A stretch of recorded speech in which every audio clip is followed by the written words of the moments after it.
Howdy, this is Jim Rutt, and this is The Jim Rutt Show.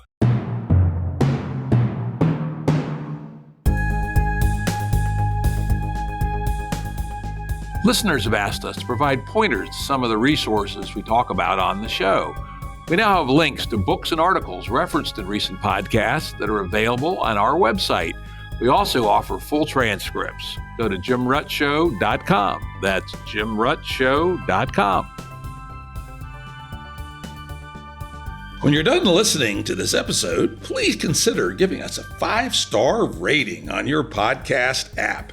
It's kind of annoying to have to occasionally ask you all to do this, but that's how the podcast ecosystem works.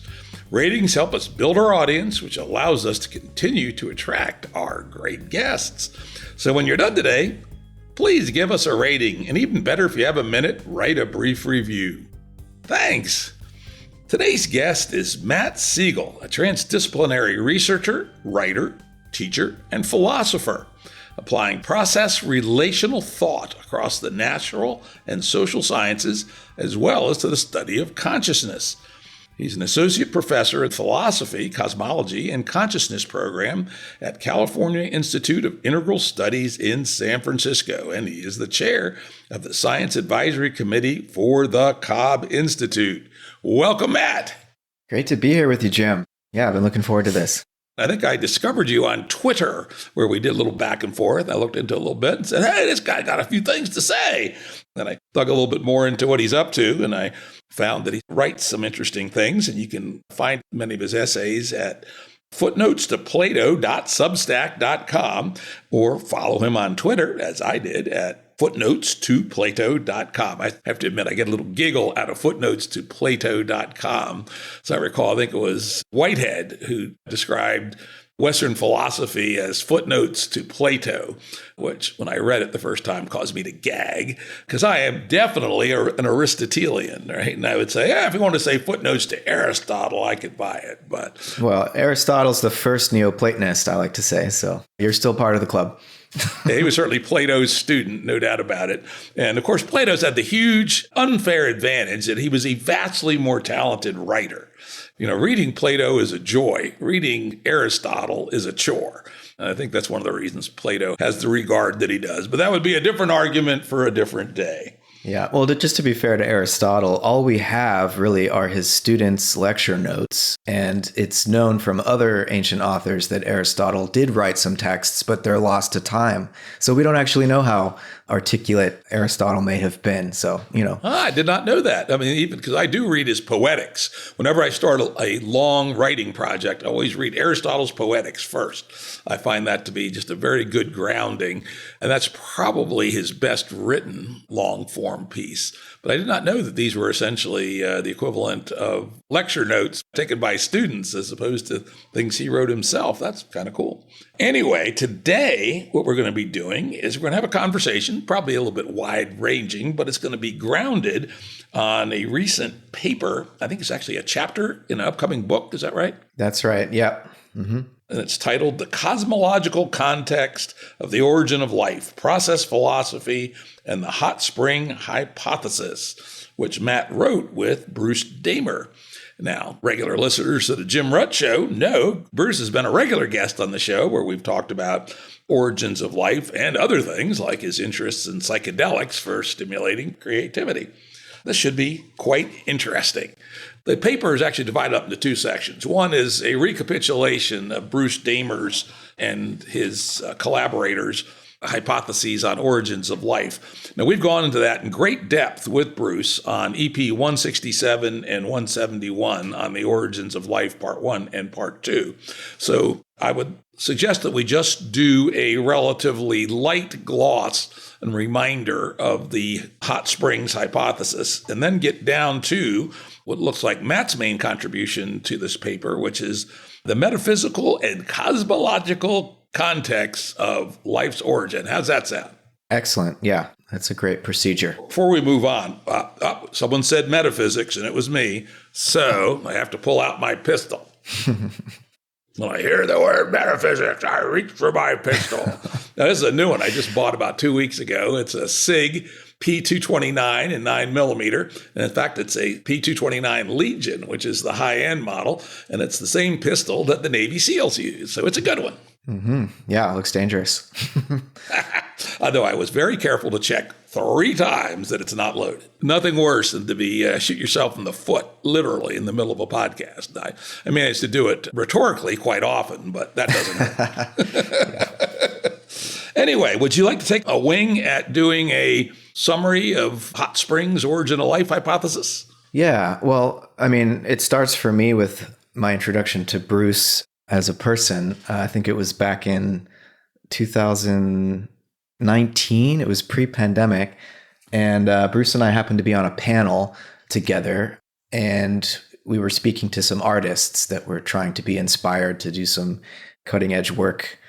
And Bruce started explaining this hot spring hypothesis that involved a process of wet and dry cycling that can drive the emergence of longer chain polymers. And this would be he and Dave Deemer at UC Santa Cruz's alternative to, what has for decades, I suppose, been the leading abiogenesis hypothesis, the deep sea hydrothermal vent idea and variations on that idea. What Bruce and Dave Deemer are proposing is that life emerges in freshwater volcanic hot springs that would be dehydrating and then rehydrated as a result of perhaps regular geysers going off to refill them.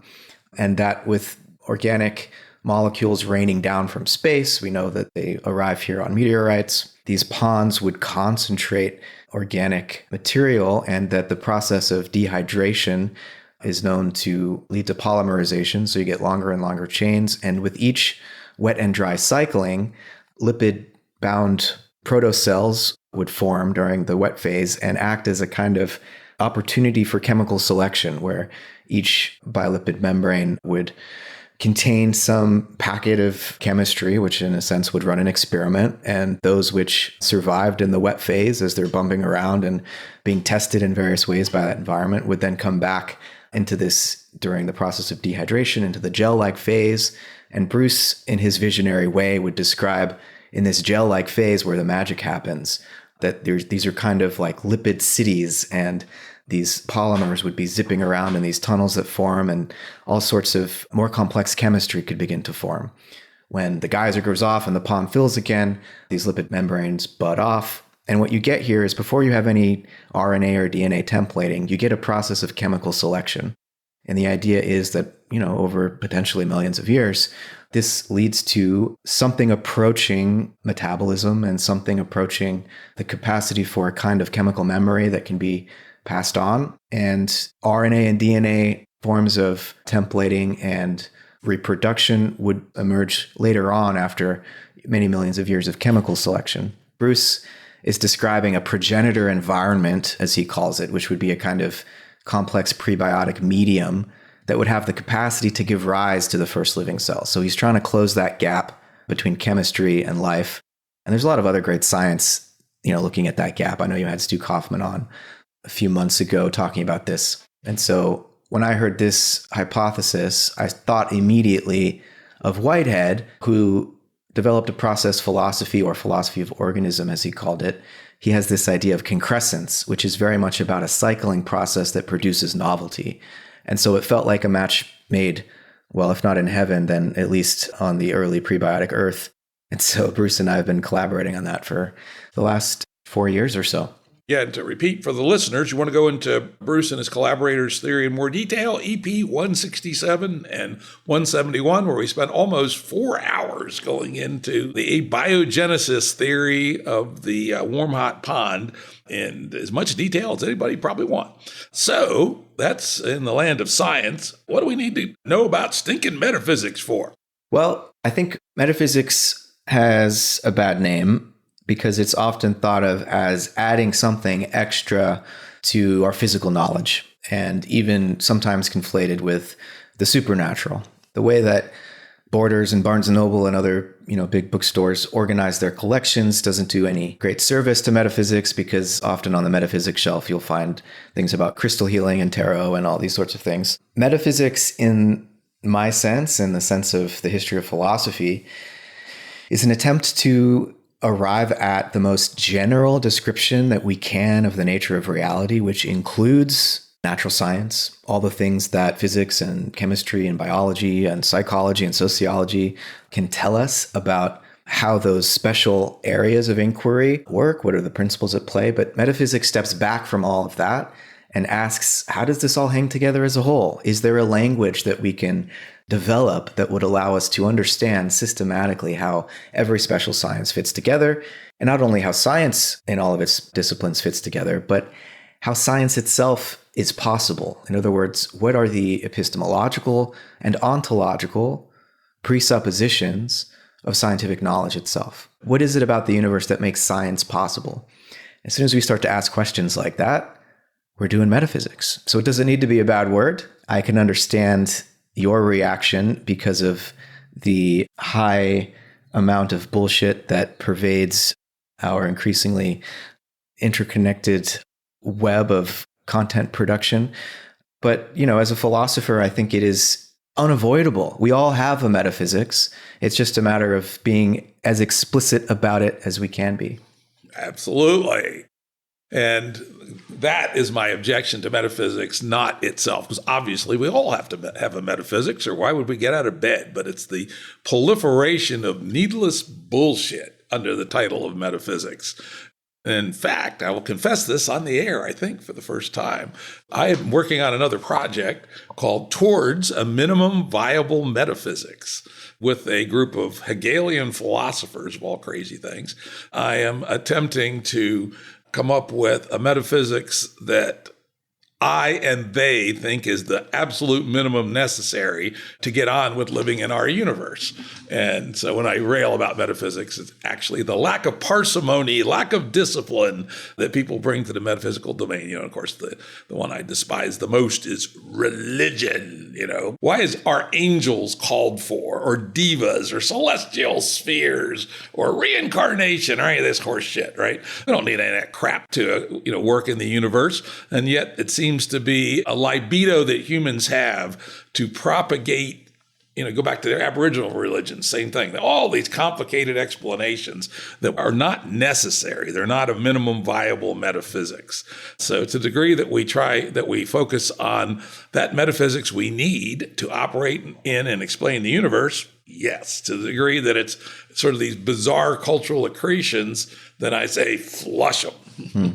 Well, I would just say to that historically, in order to understand where science came from, coming out of the scientific revolution in Europe in the 17th century, you really do need to understand the whole history of religion in the West. And, as Whitehead says, the scientific devotion to truth is just a variant form of the religious devotion to what we call the divine. All of the founding fathers of natural science were, in fact, theists, Christians, deists, to be more precise, and they would have found it completely incredible, as in unbelievable, that the universe might be so rationally, mathematically ordered if there had not been a creator. Now, I'm not an intelligent design theorist or anything. I don't mean to scare you. I think without this theological context in the history of European thought, there wouldn't be science as we understand it.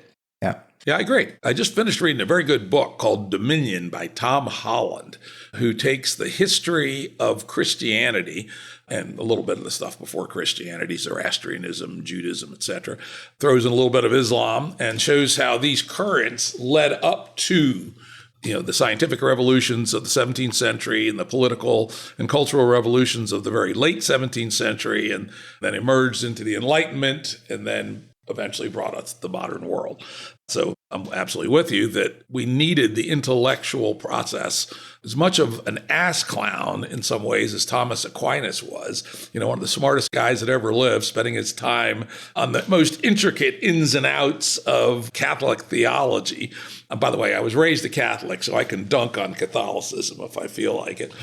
And nonetheless, his method of reasoning is a very important antecedent to what came after. So even though he was applying his methods to reordering and dissecting fairy tales, the tools that he used turned out to be more or less the right tools, to set the ground for people like Descartes and Newton etc. So absolutely buy that we needed that road. Just like to say the Enlightenment was childhood's end, people. So don't regress to childhood.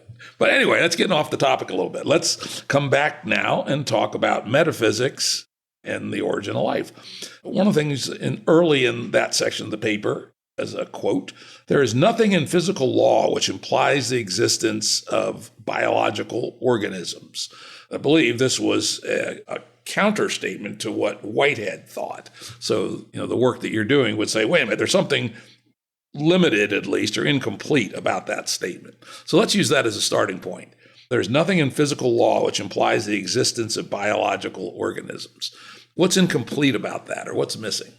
Physicists are looking for a theory of everything or a grand unifying theory, which from their point of view would explain everything that needs to be explained about the nature of our universe. And the problem with that, from my point of view, would be that it doesn't explain how there could be organisms capable of seeking and finding such an explanation. In other words, it's not recursive enough. It doesn't include its own conditions of possibility. And so if we're going to have an explanation for the universe as a whole, including the conscious beings, the conscious biological organisms that are capable of explaining it, then it's going to require a reference being made to more than just the laws of physics.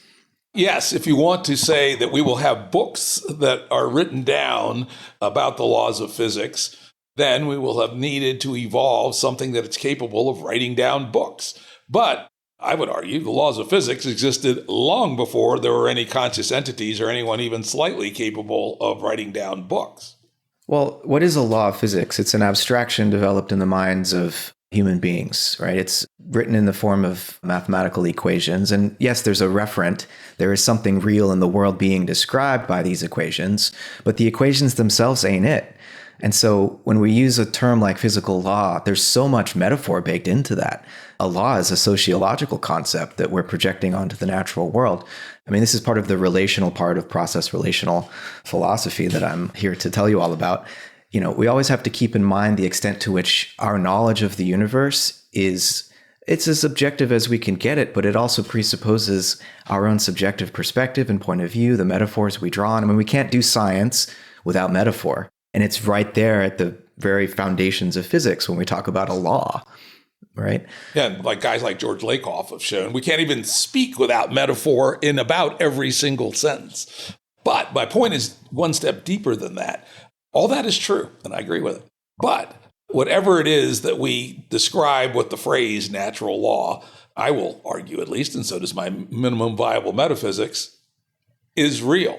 For instance, the fact that every electron seems to be identical in the universe at an unbelievable level of precision, sufficiently precise that John Wheeler, one of the great and most creative 20th century physicists, came up with the wild conjecture that there was actually only one electron and that they were interconnected through some unbelievably complicated set of wormholes. And this one electron made its rounds at a speed that it's hard to contemplate, way, way faster than the speed of light.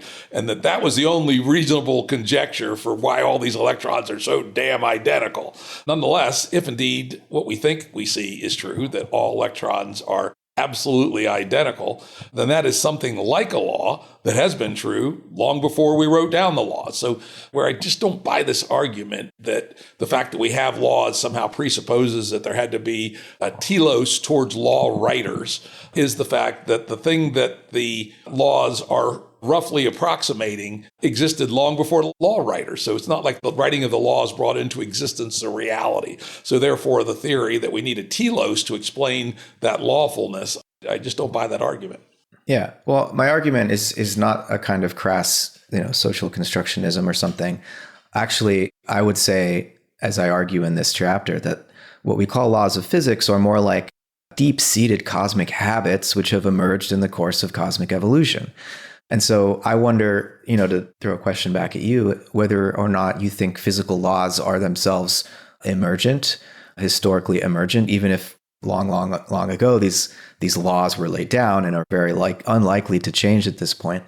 Nonetheless, they weren't just eternally there, and that the emergence of matter, space-time, and energy sort of just conforms to them, I mean, that leaves us with there's a huge gap there for theists to come in and say, well, we know where those laws came from. So I wonder, where do these laws originate? Do you think of them as evolutionary habits on the cosmic scale, or how do you understand their origins? This is an area I've been interested in since I was 10 years old, and I know a fair bit about it. I would suggest that we don't know the answer to the why.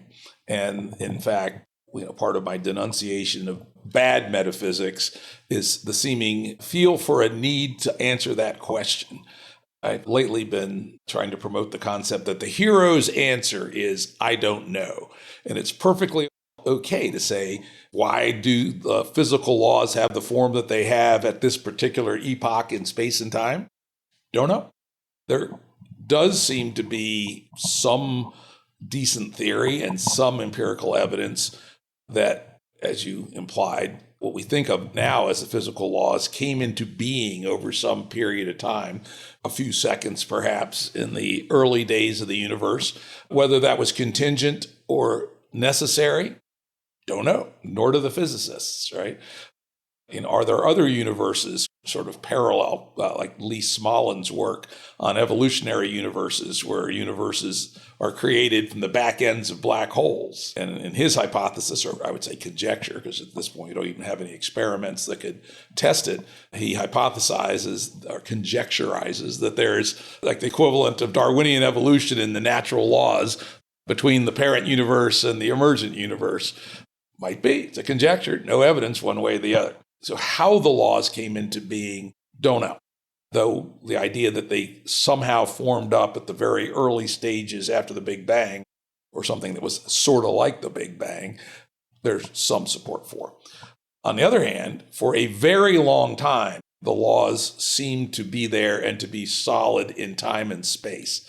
People say, well, how can you know, they are invariant in time and space? And I say, there's one actually very nice signal, and that is the use of the type 1a supernova as the cosmic candle of distance. So this is a supernova, a star that explodes, that has a very characteristic way of exploding and then fading. It's remarkably precise, and in terms of its time. And we can see those things out a couple of billion light years at least, because they're so bright. And we can also know from what we know about how stellar evolution and nuclear physics works, that for the type 1a supernova to have this exact behavior requires perfect balance amongst the weak force and the strong force and quantum mechanics. That's exactly the same as we have here on Earth. And so we can use that as pretty strong inferential data that at least a subset of the natural law around particle physics is invariant, at least for a couple of billion years and a couple of billion light years in a circle. That's sort of my take on all that. The beginnings, don't know. What happened that first couple of seconds, don't know. Necessary, contingent, don't know. But for it appears a long time, there are a lot of things which are essentially rock solid. Mm-hmm. Yeah, I appreciate the sort of agnosticism and the admission of where the line of scientific knowledge and ignorance sort of shades off one into the other.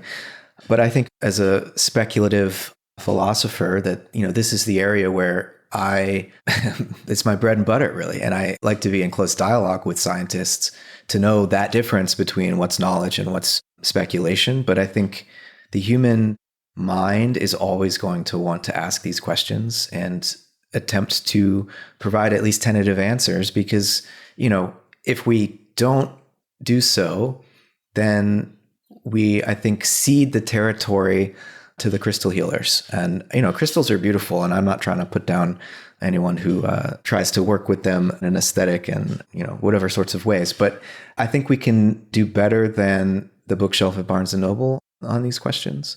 And so I wouldn't want to cede that territory, but try to develop a rigorous and scientifically informed form of speculation. And again, as long as people carefully label metaphysical speculations, I, again, have no problem with them. I love to do metaphysical speculations. Me and my buddies at MIT in 1971, sitting around a table smoking dope and drinking Colt 45, came up with the simulation hypothesis, for instance, which is a metaphysical speculation. And no offense, but I would say that's just as bad a form of metaphysics as crystal healing and whatever, because I think it's far too extravagant and not what I would say parsimonious in comparison to other forms. Oh, absolutely, which is why it is absolutely not in my minimum viable metaphysics. But it's an example that I have a taste for the sport of metaphysical speculation, but I make sure that I label it red magic marker speculation. And that's fine, to have conjectures, as long as we don't claim that they're true. And this is where humans go wrong with metaphysics, was they actually think that they're true and act upon it as if they were true. And so long as we can hold the discipline of understanding that many of these are conjectures, and even the ones that I hold fairly dear to my heart, like, for instance, that within bounded time and space, some subset of what we think of as natural laws are pretty damn invariant. I could easily be wrong, and I could be, open to being disproven, and I know that they're a conjecture. And so that's okay. Let's get back to our topic here. The next one from there's nothing in net physical law which implies the existence of biological organisms is somewhat incomplete. The next extension of that incomplete statement, people like Monod's claim that we just got lucky on Earth, right? That the dice were rolled across, there's 100 billion galaxies, each with 100 billion stars. On average, they have at least one planet. And all those rolls of the dice finally turned up the right sequence to generate life. Now, of course, you can then adjust that by probabilities. Are there other planets that have life? And we'll talk a little bit about the evidence that may be coming soon on that. But what's wrong with the argument that Earth just got lucky? Well, I think that chance is certainly, and contingency, a part of the evolution of life on Earth. And indeed, I think the evolution of the entire universe. But to say that the emergence of life and by proxy mind is random chance, I think is the opposite of what I would hope for from a scientific explanation. Right. And this relates to the prior question about the way that the laws of physics are construed don't give any indication that there should be life on any planets in this universe, much less conscious, intelligent life. And so if we do want a scientific account of the biological world, including how some transition may have occurred between physics and chemistry to what we think of as biological organization proper, then I think we need to do better than random chance, or just say that, it just, enough tries and it happened to emerge. That doesn't seem like science to me. I want an explanation, right? I don't want randomness as the account. Yeah, let me start with a small, maybe big step account, which is that the laws of physics, let's say they're a relatively modest set, but the universe then has an amazing amount of contingency in how those laws unfold. I think, as you know, I have spent about the last 20 years digging into the science of complexity. And that's a lot of what we study, is how relatively simple laws, relatively simple structures, protons, electrons, protons, humans, planets, stars, can nonetheless, through dynamics, and particularly nonlinear dynamics, and then particularly in life's case, cyclical dynamics, unfold in ways that are entirely unpredictable, at least in practice, if not in theory, and maybe in theory. And that the nature of our universe is partially defined, let's call it the laws part, and the amount of matter and energy that are in the universe, which seems to be an invariant. But the unfolding of the complex organization of both matter and energy over time is open.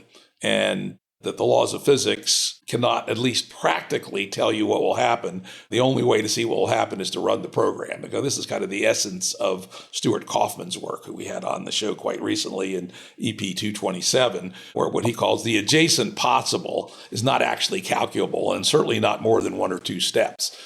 And so we can have room for a universe of contingency and unfolding where probability still comes into play. For instance, a star like our star we actually have a fairly good idea of how probable a star like our star is of all stars in a galaxy more or less like ours.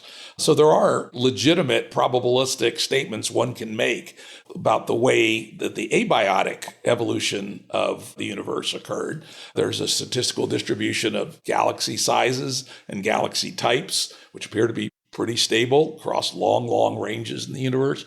Certainly within our galaxy and our neighboring galaxies, we can say that a star like ours has probability of thus and such of existing amongst a sample of 100,000 stars.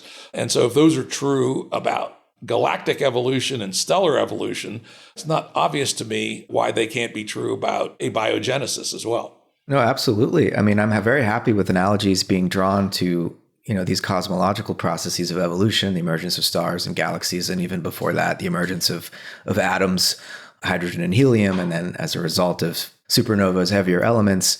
I want to make those sorts of analogies to the biological world, but the question becomes, and this is a metaphysical question, what is matter such that life and mind could emerge from it? And I think chance, probability, contingency can go a long way and do go a long way in the diverse forms of expression that matter energy finds to organize and self-organize.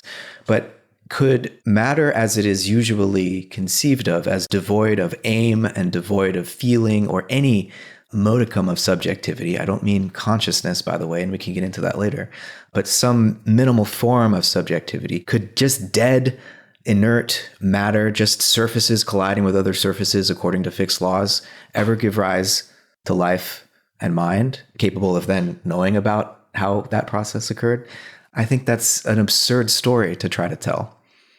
It's interesting how people like Stu Kaufman would say something which I don't know on, but which he thinks pretty strongly, that the laws of physics and laws of chemistry in particular strongly imply that life, or something very much like life, is very likely to emerge from any sufficiently rich and sufficiently energetic chemical soup through a process he calls autocatalysis, where a cycle of work exists, A, B, C, D, E, F, G, using different molecules. And during the process of this cycle, it makes all the molecules that are necessary for the process. So essentially, once you have probably accidentally triggered a cycle of the right sort that remanufactures itself continuously from the substrate, that's all you need, actually, right? And that his argument is this always happens when you have a sufficiently rich biological soup. If you want to hear my counter arguments on that, you can listen to EP 227 with Stu Kaufman. I've listened to that one, yeah. And then I would say Bruce Damer, his work is similar, though he adds some steps along the way. And just as Stewart does, we all seem to think that at some point membranes became important to increase these concentrations, etc. So let's take the Stewart version of the story. Doesn't need anything beyond the fact that the probability is high, right? Stewart would say, oh yeah, most planets in the water zone are going to have life of some sort. What does that do to your hypothesis that we need something else? Well, I've met Stu a few times and had this conversation with him actually at the 2015 Whitehead conference down in Claremont. Stu Kaufman was there, Terence Deacon was there, and after I presented a paper proposing, Whitehead's account of cosmological evolution, Stu and Terry proceeded to get into a long argument about the viability of panpsychism and panexperientialism and this sort of view, and Stu seemed to be defending it. And Terry Deacon was saying, no, it's a homuncular explanation, as he goes into that in his book, Incomplete Nature. So actually, what I love about Stu Kaufman's perspective is the way in which he describes this adjacent possible, which the biological world is especially adept at harvesting. And he's done some work with a philosopher of science of quantum physics, Ruth Kastner, and another philosopher of quantum physics, Michael Epperson. They published a paper a few years ago called Taking Heisenberg's Potentia Seriously. And this is related to Stu's idea of the adjacent possible. And basically they're saying, look, matter as we've usually conceived of it, or science has usually conceived of it, res extensa, right, is an incomplete picture of nature. There's also res potentia. And when you bring in this picture of res potentia, in other words, the realm of potentialities that the quantum revolution has sort of forced physical science to contend with, when you bring that into our understanding of the material world, that's pretty much all that I'm arguing for when I talk about, in Whitehead's terms, aims and feelings or this minimal form of experience. It's about the tension that begins to exist between the actual and the possible. That's really all that experience means in Whitehead's sense. And when you have that tension, you have this searching process whereby the way that causal processes unfold is not just a push from the past. There's also a pull from the future, right? And if that tension between the actual and the possible goes all the way down in some sense, which I take to be what, Stu Kaufman is proposing and his co-authors in that paper, then we're already there into a process-relational ontology or metaphysics. So I'm actually very happy with Stu's approach here. I think, yes, life is expected if we have this sort of understanding of physics already, right? So I'm on board with his proposal. Again, I'll put forth the hero's answer, don't know on that one. And I've talked with him for countless hours over the 20 years I've known him on this topic. And, he has acknowledged that I have some good arguments as well. I actually pull out one here. Before I go on, though, I'm going to reference, for people who want to check out Terence Deacon's Incomplete Nature. I did a great podcast, one of my best, I will say, with him in EP 157, where we went into that book in great detail and did not hold back. In fact, when it was done, I told my wife, I think I've gone too far this time. I don't think anyone's going to understand what we were talking about. But sure enough, it's in one of my top 15 most popular podcasts of all time. So the audience is capable of going pretty deep. So that's kind of an interesting thing. Let me throw out the discussion I've been having with Stuart for 20 years about this issue. And it has to do with something that allows us to draw something of a line between the abiotic and the biotic world. And that is the rate at which evolution can operate. And it comes around to something that was developed by Manfred Egan, and it's a mathematical set of theorems, which shows that if there's an error rate above X in an evolutionary system, the ability to build through evolution is quite limited.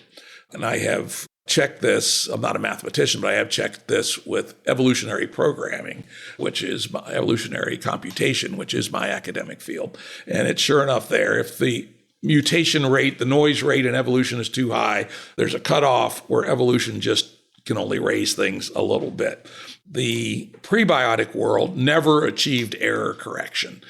Any copying that happens in the prebiotic world is either driven by brute physical laws or it only raises the world a teeny bit because whatever information or structure is created gets wiped out by entropy pretty rapidly.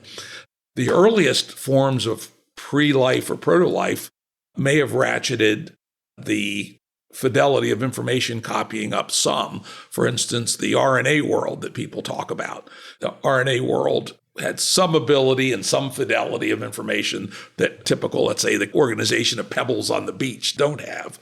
But if you use those to model even the simplest organism, they don't appear to be high enough in terms of their information copying fidelity between generations to not get crushed by the error catastrophe. Only once we have gotten to DNA plus the error correcting machinery that's around the DNA replication, and it's not just the raw DNA, it's a whole bunch of complicated processes. Do we get the math to give us fidelity numbers that are high enough to escape the error catastrophe? And so my discussions with Stuart and others for 20 years has been, we can draw a relatively clean line between regimes of the universe, those that were before systems of information copying that were high enough to get past the error catastrophe, and that realm of world before that, which then gets us to my argument on why life might be exceedingly rare. That the prebiotic kinds of autocatalytic networks that Stuart talks about may well be very common, but how often do they find their way to the sets of processes that give us not just DNA, but DNA, its replication machinery, and most importantly, its error correction machinery. And that might be exceedingly difficult. And I still recall to this day a conversation I had with Stuart about 18 years ago, 4 hours on this topic. And we ended up describing this very thin knife's edge that evolution would have had to have taken to have somehow stumbled its way from low error correction to high error correction. And that might just be you have to run the damn thing a zillion times before somebody makes it over this very narrow, kind of like an arch bridge in some adventure movie. They have to walk 1 foot in front of your other, and most likely you're going to fall off. So that would be a counter where Stewart can be right at the level of producing a prebiotic soup, which has a lot of potential, but to get past the error catastrophe in evolution may be what's really, really hard. Yeah, I mean, in dialogue with Bruce Damer, he will often say that before life, the universe gets a D in creativity, which is to say that there is, if not a line, there's at least an intense difference in degree in terms of which the biological world really can accelerate this process of creativity and exploring, the adjacent possible and so on. But still, a D is not an F. There's already a great deal of self-organization, or what Stu would call order for free, in the prebiotic world. Absolutely. Lots of it, more than we think.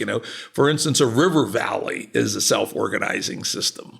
The weather, is an amazing self-organizing system, totally prebiotic. Well, the weather we know today on the Earth is very much a function of life, right? But there was an atmosphere and stuff going on before life, but I don't think weather as we know it today would be anything like what it is without life. The weather on Jupiter or Venus or something, right? Clearly, life has modified. Free oxygen did not exist in our atmosphere, and therefore the ratio of water is a bunch of big differences. But the concept of weather applies to any system that is out of equilibrium. And this gets to another organizing principle, which is the ideas from Prigogine about dissipative systems. His argument is that complex systems that are out of equilibrium and have energy flowing through them will develop complex mechanisms.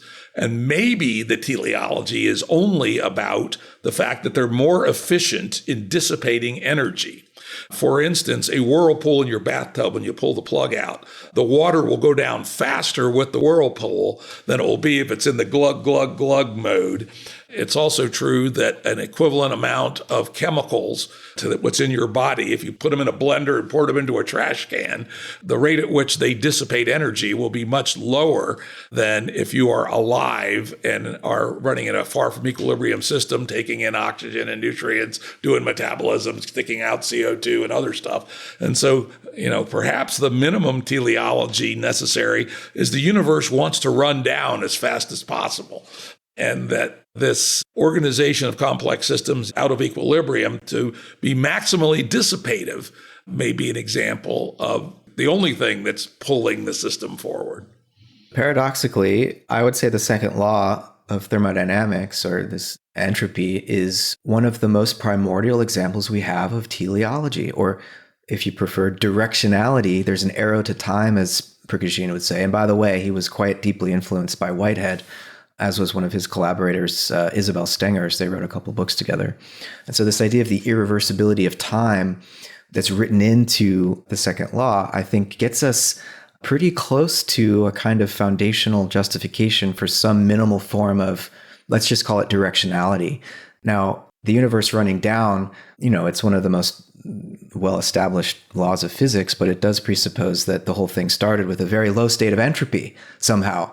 And so I think we have an incomplete picture of the laws of thermodynamics, and to only characterize the universe as an entropic system without any kind of counter-agency, is only half the picture. There's something else going on that lends the universe an arc toward complexity, and it's perfectly compatible with the second law. As we know, this tendency to dissipate gradients increases the global entropy, even if locally there seems to be a negentropic process which emerges temporarily. But I just would say, I think we have an incomplete picture when we emphasize only the entropic tendency of things. But nonetheless, there is a kind of directionality already implicit in the laws of thermodynamics. Okay, let's hop on that, because that's actually a very interesting topic to drill on a little bit. So we have an overall second law, but then we have this odd quirk Prigogine described of the tendency to create complex systems that are negentropic locally while they increase globally entropy. And one of those, a star is an example of that, right? Doesn't have to be a biological system, but biological systems, by adding to that, getting across the air catastrophe border so they can explore vastly more rapidly than abiotic matter can. We developed this system, very complex system. Think of a food web as kind of an ultimate dissipative system. A food web can dissipate the sun's energy way faster than a bunch of rocks can, for instance, right? And so that perhaps the game of life is something that was available once dissipative systems stumbled onto crossing the air catastrophe and then using the magic of Darwinian evolution, operating at life speed rather than abiotic speed to find even higher levels of organization, such as food webs. And maybe that's all you need. I like that phrase, life speed. We think light speed is pretty fast, but actually the abiotic rate of evolution is far slower than life speed. That's good. So much so. I mean, it's like 9 decimal points. It's huge, totally different. Just think about what life has accomplished, particularly, let's say, animal life, for instance, which is us, 550 million years old. Not that old, really, on the history of the universe. And, how far we've come from things like jellyfish to things like us, and even more the things that we now have created, all in a relatively short period of time. Right. And, I think this error correction and the measure of how error rates cannot exceed a certain amount for evolution to occur effectively is a very important point you're making. But I also think, have you had the biologist from Tufts, Michael Levin, on your show yet? Everybody keeps pointing me to Levin, and I've got a couple of his books, but I haven't read them yet. And I am very interested in doing so. It's kind of annoying that his main book is not available on Kindle. And I actually prefer to do podcast prep on Kindle or PDF. I probably should write off to him, get a PDF of his book. So no, I do not know his argument, bottom line.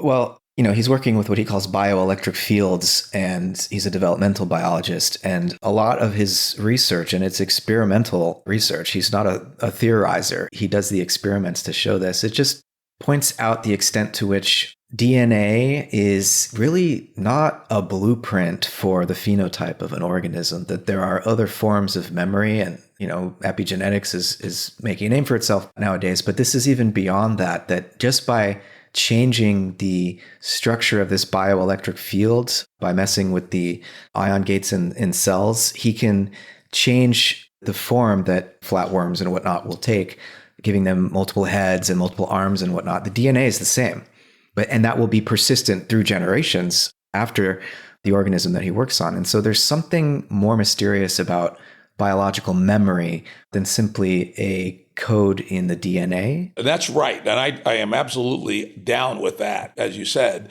the work in the last 30 years on epigenetics has made it very clear that DNA is certainly not a blueprint. It's essentially something like a recipe, but a recipe that's very dependent on the environment in which it finds itself in. And at the epigenetic level, you can talk about what cytoplasm does it find itself in? What chemistry of the cell does it find itself in? And this is, part of the reasons why pretty close relatives whose DNA is 98% the same can be very different, because the cytoplasm can be quite different as well.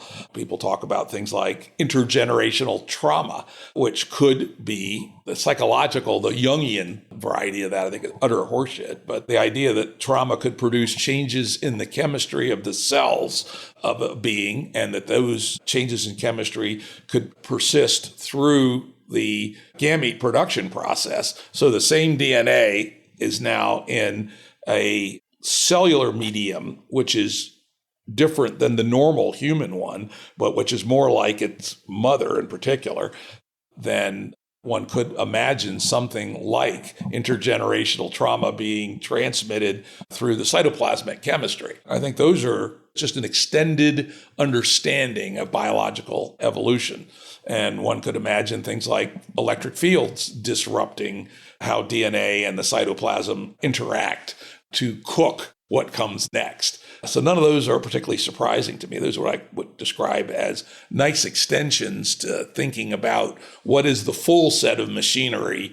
Machinery, no, meaning, of course, it's not a machine, but I'll use machinery anyway. It's a bad word, but I'll use it anyway for the things that allow. As long as you know it's a metaphor. And a bad one. And a bad one that allows the gamete to express itself as a phenotype. I think we're in agreement there. And this is what I've taken away from people who've told me about Levin. And I say, as long as he's got the data, it doesn't surprise me. Nothing about that result that is any way a violation of how we think about going from genotype to phenotype. Just some more things turn out to have an influence, right? Right. So, whenever we talk about information in the context of biology, it's just, I would say, flat wrong to say that information is stored in the DNA molecule. If you're going to talk about information storage, it's the DNA, the cell, the organism, its environment, and the whole historical sequence of environments in which that species has developed back to the origin of life, right? Information is non-locally extended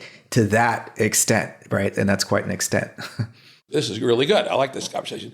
However, the cytoplasmic information is not subject to error correction. It is random chemistry and mixing and all kinds of crazy accidents, etc. Chemistry has laws. It's not totally random. Yeah, it's not totally random, but it's way far away from into the error catastrophe range. And so we think about this. This is kind of cool. This is some thoughts I've never had before. That's always good to have. Philosophers are good for something. Okay, yeah, go ahead.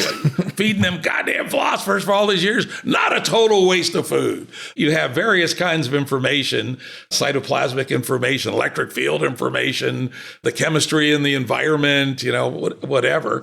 They are conserved to a degree, but they are well below the error catastrophe.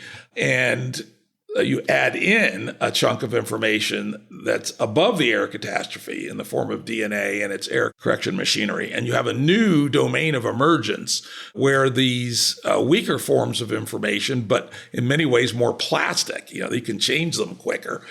DNA you can only change generationally. These other things you can change on the fly in a Lamarckian sense, that our evolution is a perhaps more complicated dance of this relatively stable other side of the error catastrophe information as held in DNA, and the more plastic, more dynamic, more adaptive in real time information that's held in things like cytoplasm and the environment and even our social systems. There's information held in our social systems, for instance. Think about the whole thing as an ensemble of different kinds of information, which have different kinds of attributes and affordances. And the emergent result is the interaction of all these different kinds of information and processes. Mm-hmm. Yeah. Now, there's another biologist who has been in dialogue with Levin, Richard Watson, who basically describes the genome as like a musical score. And I would go even a step further and say, the central dogma that Crick and Watson came up with, great breakthrough.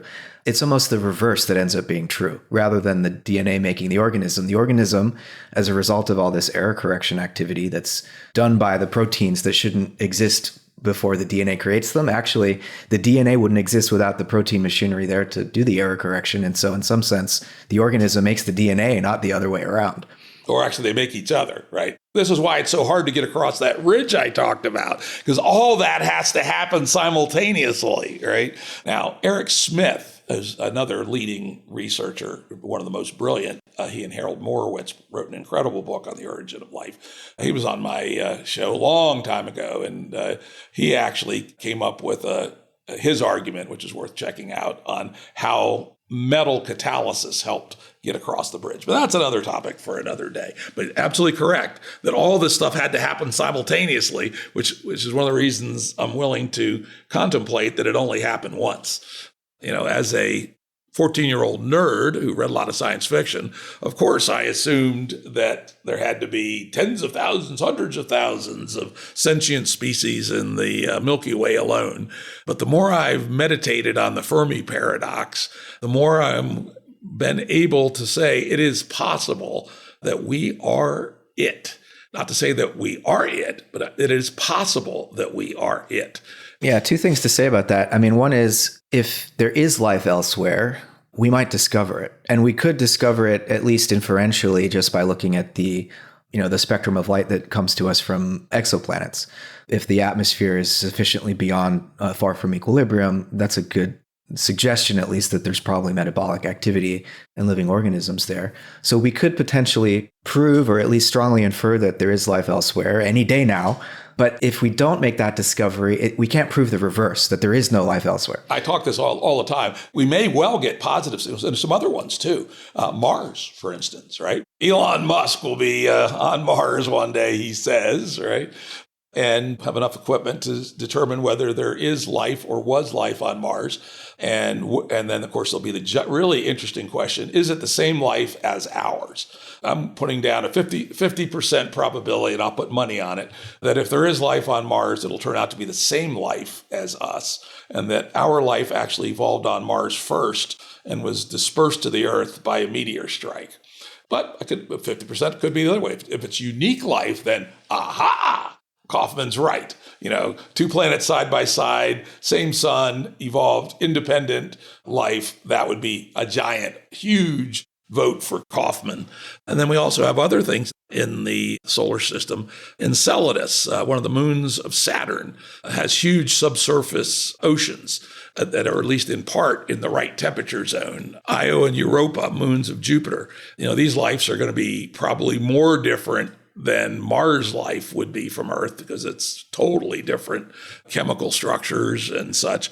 But if we were to find life there, again, another big vote for Kaufman and the ubiquity of life. And then, as you point out, the exoplanet atmosphere studies, which are happening right now, will provide us at least clues. But if we don't find them, all it starts to do is provide an error bar, move the error bars a little bit in on how hard it is. If we keep looking for 100,000 years, including sending probes to other stars and things, and we don't find any, then we start saying more convincingly that maybe we are it. And then, of course, the other outcome, which we may find a whole bunch of prebiotic stuff, but not much that made it across the bridge to solve the error catastrophe. There are several more, right? If you think about the Fermi paradox, how could they not be there? What are some ways they cannot be there? There could be some other bridges that are very hard to get across. For instance, in our evolutionary stack, for most of our history, we were prokaryotes, bacteria-like, archaea-like things. We're still mostly prokaryotes, by the way, right? By number count, for sure, right? Even our own bodies, though, yeah. Yeah, in terms of number count. But by biomass, we're mostly not. I think it's 90% that were prokaryotes. Somewhere along the line, the eukaryotes came along. That was a miraculous, huge change. Did it happen twice? It looks like it may have happened twice, but it certainly happened at least once. And, if you didn't make the transition to eukaryotes, interesting, bigger life that can manipulate physical things at the scale that we do probably doesn't come into being, or at least not for a very long time. And then another one happened more recently, about 600 million years ago, was the evolution, which appeared to have occurred only once, was the evolution of the neuron. The idea of using essentially digital means to communicate information within an organism. And if that didn't happen, it may well have put a very major cap on what life would have been capable of doing, at least with the kind of speed that we've seen over the last 600 million years. So you add all these filters up, and the chances to get to a technological civilization, don't know. But I'm willing to stipulate that it might only be once. And this is where the ethics come in some of my work in alternative social operating systems. To my mind, as long as we don't know, we better assume that we're it. And if we are it, if we are the only general intelligence in the universe, then we have a tremendous obligation not to fuck that up. If we turned out there were 10,000 other intelligent species in the galaxy, I'd say, take some chances. We blow ourselves up. What the fuck, right? Somebody else will fill our ecological niche. And the things that we would have done to bring the universe to life and make the universe more interesting, somebody else will do them. They'll be a bit different, but it's not a binary about bringing the universe to life or not bringing the universe to life. And so that's where some of my pondering on these questions, lead me quite specifically to that ethical statement. Absolutely. And, Bruce and I don't dwell on the ethical or social implications of origin of life or the cosmology, which would contextualize the origin of life in this chapter.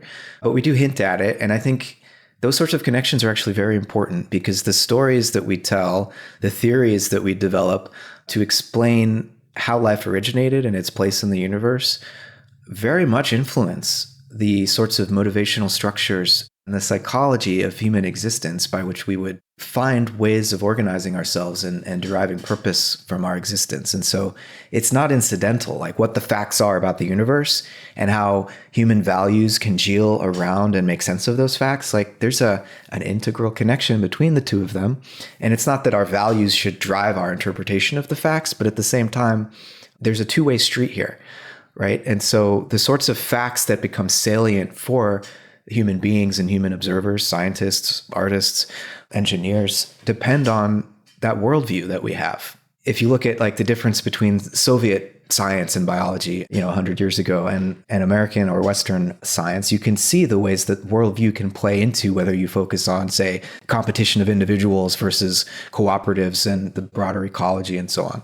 And so I think these sorts of connections between the social and the scientific should not be overlooked. And I'm glad that you've been bridging between these realms yourself. Yeah, it seems to me that as thinking entities, we have the obligation of trying to cross the disciplines as often as we can to find how they inform each other. And in fact, it's kind of unfortunate that the way the Western university system and the formal academic system has evolved into these tight little silos, I think has limited quite a bit of that kind of horizontal work. Certainly at the Santa Fe Institute, we work very strongly to try to break down those things. And I strongly encourage more and more people to go in those directions. So let's get back to the chapter again here. Whitehead and friends kind of talk about what sounds an awful like panpsychism. What can you say about that?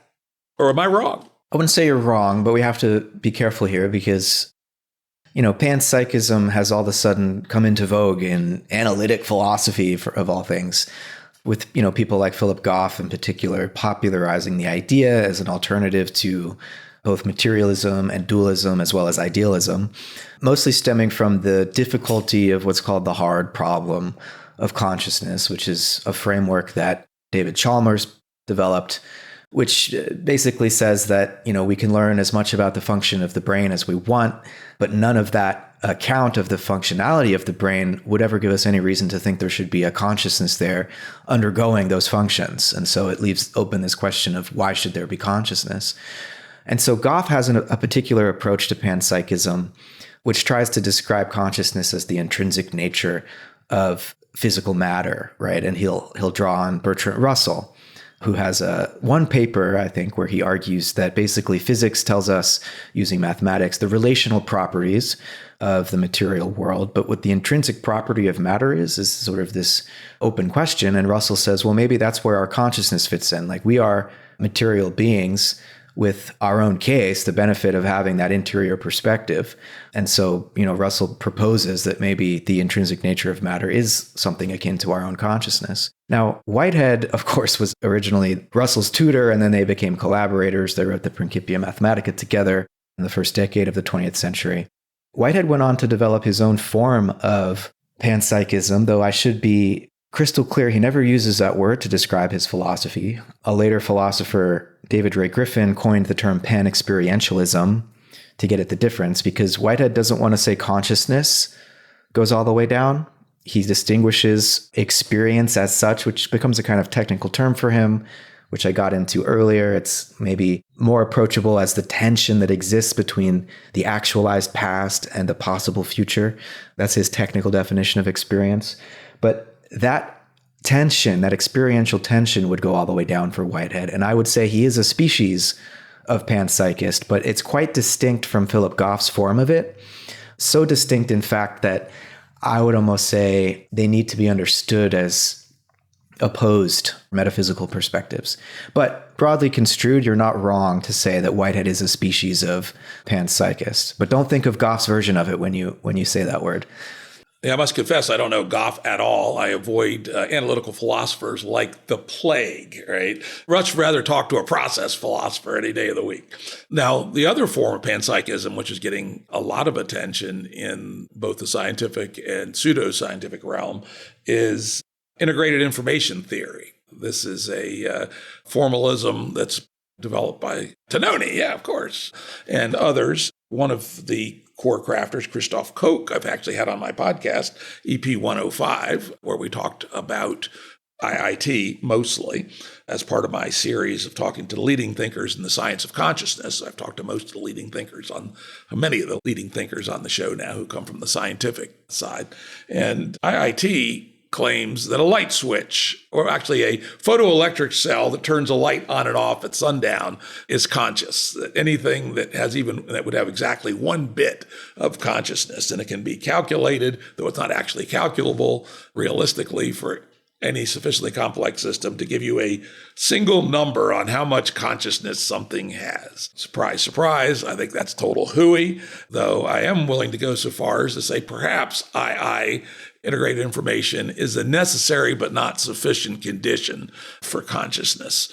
I'm a John Searle consciousness guy who believes that consciousness is a purely biological phenomenon that was evolved by living systems somewhere along the way, probably around the time of amphibians. And this attempt to generalize it just doesn't really make any sense. It is a specific lineage of biological process and value, and it is actually quite expensive. The amount of circuitry in the brain necessary to support consciousness could be as much as 20% of all the circuitry in the brain, which is a lot. The whole brain is 20% of our energy consumption, and 20% of that's still a pretty big number. So consciousness is not a free rider. It's got to be there for some purpose. Ma nature to have been willing to expend that kind of both genetic encoding and energetic costs to maintain it. Then as to, could there be something more general? The Searle approach is, yes, machine consciousness could be like animal consciousness, but wouldn't be the same thing. The analogy he gives, which I love, says that consciousness in animals is like digestion. You can't put your finger on it. I can't go to you and say, oh, there's your digestion. Your digestion includes your teeth and your mouth and your esophagus, your liver, your stomach, etc. And the same is true of consciousness, a mixture of circuitry in the brain, up in the cortex and the cerebellum and the midbrain, and also things in your gut, your bodily signals, etc. They all come together to be a fancy dance of rhythms, which an emergent result is that we have the experience that's called consciousness. And just as the food industry, the chemical industry, and the pharmaceutical industry create things called digesters, where they take usually big stainless steel tanks and put yeast or bacteria in them and use those to process chemicals from less valuable to more valuable state, very much like our digestive systems do. They are quite different, but they nonetheless have a similar process and a generally similar shape to the work that they're doing. One could imagine machine consciousness in the same way. It won't be the same as ours, but it could have many of the same attributes made out of different material, but we shouldn't expect it to be the same as ours. It could be analogous to or like our consciousness. And that would say that things that don't have architectures similar or analogous to at least biological animal, specifically animal consciousness, it may not be meaningful to say that they are conscious. Like a rock doesn't have anything like the architectures of a human or an animal, say an animal brain. And so it seems absurd to say that a rock has consciousness that is like that of an animal. I don't personally find David Chalmers' framing of the hard problem of consciousness to be, it's not a solvable problem. In other words, the way he frames it in his account of what matter is and how physics, biology, neuroscience can study the way that matter moves in various domains of complexity, and his account of mind as interior, as what it's like to be, and all of these things. I think that framework puts us in a position of, if anything, having to unask the question and go back to the drawing board and revisit some of our priors. And so the thing about the analogy with like digestion is that there's no need for an experiential horizon for the process of digestion to be studied from a third person sort of objective point of view. We can know much of what we need to know about that just from the outside, studying organic chemistry and biology. But the thing about consciousness, it can't be studied from a third person point of view. It simply doesn't appear in the objective measurable domain that natural science studies. We can measure glucose levels in the blood and use functional magnetic resonance imaging and PET scanners and all these things to see the third person sort of expression of, or the way that brains function, and try to correlate that with first person reports of what that person says they're experiencing. But consciousness as such simply doesn't appear anywhere in the physical world. I don't mean to say that I'm a dualist or that it's some spooky supernatural thing, but we just have to keep in mind the difference between first person and third person. You have a feeling of, your butt on the chair. You have a feeling of the air coming into your lungs as you inhale. There's thinking activity going on. You're probably coming up with refutations of the things that I'm saying right now. And you have this sense of will that may or may not be free, as we say, but nonetheless, it feels to you as though you can have some influence over what you're going to do or say next. These sorts of, first person conscious phenomena of thinking, feeling, willing, and whatnot, we have to treat them as, I would say, very real. I mean, they're the most intimate aspect of who and what we are. Before we experience anything out there called nature, we are thinking, feeling, willing beings. And so this puts us in a situation where I think we have to take very seriously this inner experience at the same time that we take very seriously the objective knowledge of science, and try to come up with a metaphysical account of how the two can hang together. And for me, some version of, let's say, process-relational panpsychism or panexperientialism, just to add a couple extra syllables to distinguish it from panpsychism, I think it goes a long way towards reconciling these two perspectives, which I would say are both irreducible one to the other, right? So the challenge becomes, how do we find a more generic language for articulating what reality is like, such that it has these two sides to it? Again, I meditated on Chalmers quite a bit, and I've come away along with Anil Seth, who's another leading thinker. We've had him on the podcast too. God damn, all these people have been on the podcast. Forget the episode that he was on. That maybe Chalmers is wrong and there isn't actually a hard problem. That there is a somewhat hard problem, but it's analogous to what is life. Remember, it wasn't that long ago, less than 200 years ago, science had no idea what life was. And there was a hypothesis called elan vital, that there was some magic essence that was the difference between inorganic matter and living matter, and that living things had this life force, elan vital, and non-living things didn't. I done quite a lot of reading and talking with people in the area of consciousness science, and I suspect that the so-called hard problem will end up being like elan vital once we actually understand much more deeply than we do today the architectural components and the dynamics that produce consciousness, and we're making progress on that. The fact that we have subjective experience will sort of be, well, of course, that's what a structure like this will produce, the sense of being a character in your own movie, essentially. And that there's nothing particularly special there. I would just say we overcame that sort of 19th century split between vitalism and mechanism, and to understand the biological world, really by, as a result of needing to understand biological self-organization, rethinking our understanding of the material, of what matter is, right? And similarly, to understand how there is no real gap between consciousness and life or living matter, I think, again, it's going to involve reimagining what we think that matter is, right? And so I don't think of consciousness as some sort of vital spirit, but I would say the only reason we overcame that 19th century debate is because we revisited this idea of matter as being a mere mechanism. There's self-organization going all the way down. Therefore, there's no need for a gap between physics, chemistry, and biology, right? And so vitalism didn't simply lose that debate. It's that we reimagined the terms of the debate. And I think something similar is going to need to happen to overcome this hard problem framework. So let's go back again to the chapter. You said not panpsychism, but you had another word. Oh, panexperientialism. Let's dig into that a little bit more about what that might be actually about and how that might relate to the origin of life. So take Whitehead's and say your own refinements to that of panexperientialism and see if you can link that in a meaningful way to the origin of life. You've laid out how in your discussions with Stu Kaufman that it may be that there's actually a very narrow bridge between physics and chemistry and the emergence of life. So narrow, in fact, that it only was crossed on this particular planet. Whereas the vision that I'm laying out, and this is at least to some degree a hypothesis that could be at least made more improbable if, we over the next centuries are able to analyze do a spectral analysis of all these exoplanetary atmospheres, and it seems that they're all in chemical equilibrium, and so life is increasingly understood to be rare.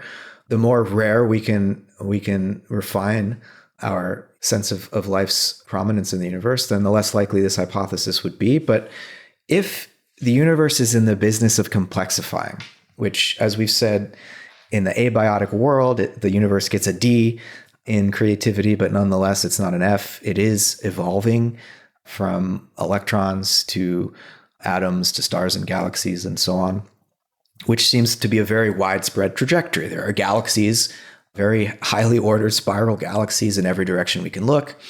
And so there does seem to be an arc already in the abiotic world. And so if we are to think that the universe is consistent in its trajectory and in its level of order and tendency towards complexity, then I would expect to see that life, biological organization, is not in fact rare. And so then the question becomes, what is it about the nature of matter? I mean, this is the question I asked earlier.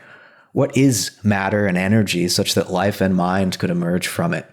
And even if it's just in our one case, we can still ask that question. And I think there are certain metaphysical presuppositions that would be baked into the answer of the question, what is matter? But it becomes far more significant, I think, if it turns out that there is life on other planets. And so I would say matter and energy must have some form of intrinsic telos, and this is not exogenous, as you were saying, but endogenous telos, some form of aim, subjective aim would be Whitehead's phrase for it, and some form of feeling or experience. And again, when we talk about a word like feeling, Whitehead has a very technical definition. And in fact, he invents his own concept, prehension.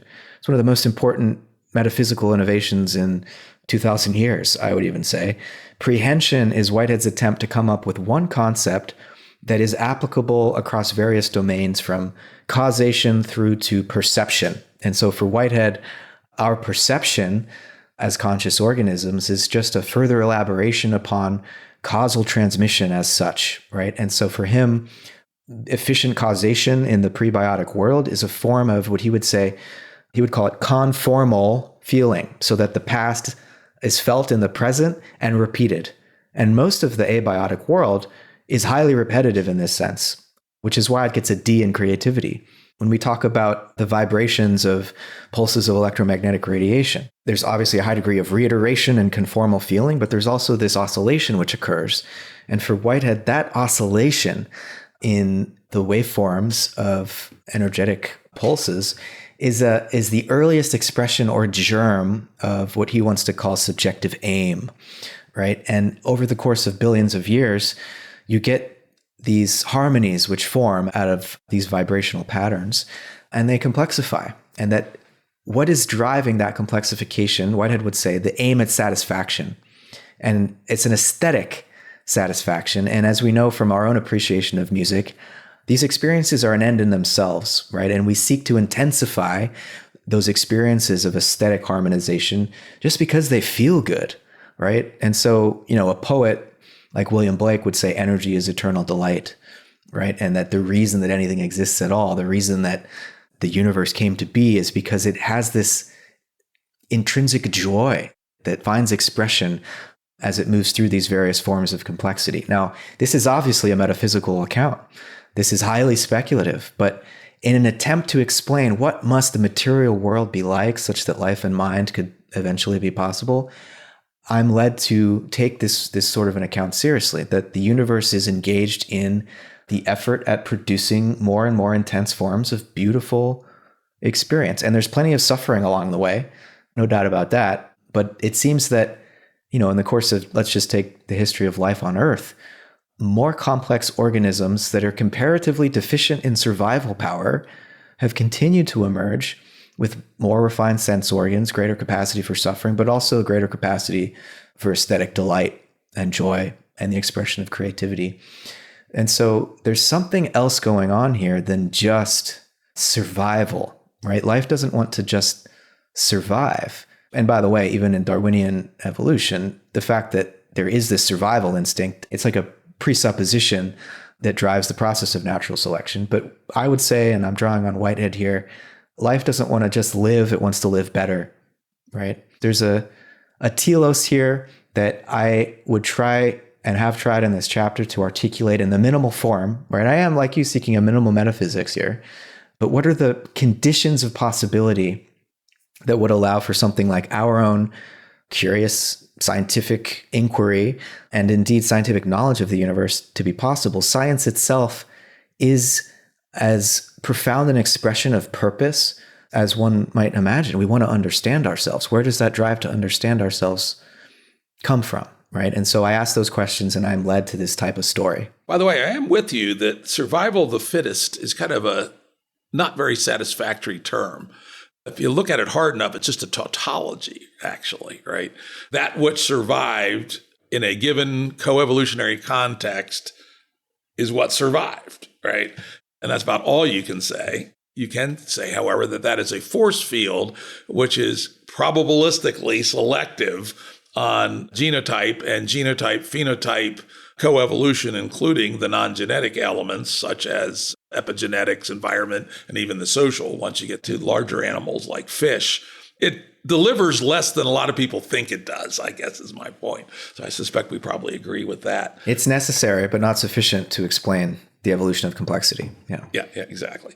And so I guess I would say that I like your story. It's kind of cool. It'd be nice if it were true, but whether it is or not, I haven't a clue. I do believe that our universe was either fortuitously or intentionally designed with a combination of necessity and openness, and that this openness has allowed the evolution of complexity. And whether that high road to more and more complexity, perhaps by Prigogine dissipative systems, necessarily led to life or not, don't know. Whether life necessarily led to consciousness, don't know. Whether consciousness necessarily led to technological civilization, don't know. And that's about as far as I can go. Yeah, I wouldn't say any of that is necessary, but it's possible, clearly, because here we are. And so just to account for the possibility of it is where this story comes from.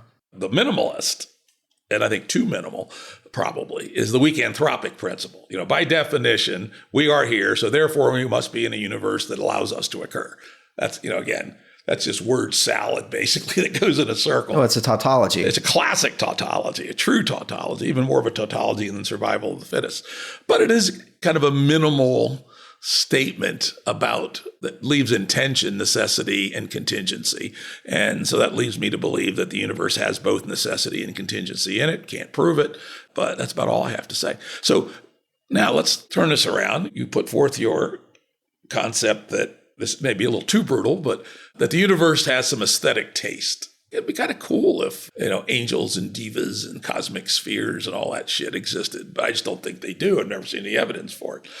So this conjecture that the universe has aesthetics, what should we be on the lookout for that could turn this from metaphysics to physics? Symmetries and symmetry breaking as the emergence of new regimes of organization and order. We should be on the lookout for things like spiral galaxies and type 1a supernova that seem to follow a very predictable trajectory through their processes of going supernova. And we should expect exactly the universe that we observe.